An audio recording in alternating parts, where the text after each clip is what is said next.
நீங்க மதுரையில உள்ள கீழவாசல் போனீங்கன்னா மறக்காம இந்த ஹரிஸ் பேக்கரி விசிட் பண்ணி பாருங்க. நான் எப்பயுமே இங்க வந்தேன்னா ஏதாவது இங்க சாப்பிட்டு வாங்க போவேன்.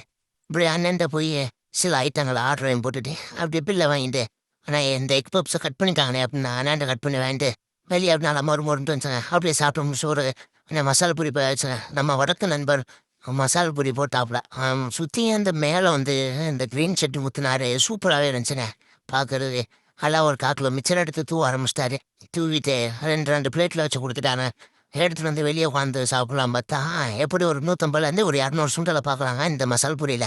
பூரியவே தேடுறப்பில் அங்கே இருக்கும் அவ்வளோ சுண்டலுங்க. ஆனால் திங்கிறதுக்கு சூப்பராக இருந்துச்சு. அண்ணன் கிளாஸை சுழட்டி இந்தா தம்பி ஒரு கிளாஸ் டீ அப்படின்னு கொடுத்தாருங்க. அப்படி வெளியே காத்தாட நின்று குடிச்சிட்டு பக்கத்தில் இந்த பழுவுன்னு ஊற்றிட்டு இருந்தாங்க. இது வேறு பாப்பா பார்த்து பிடிச்சி இது எப்படி அரை நேரத்தில் உடச்சிடும் அப்படின்னு சொல்லிட்டு அடம் பிடிச்சி ஒரு வாங்கிச்சு.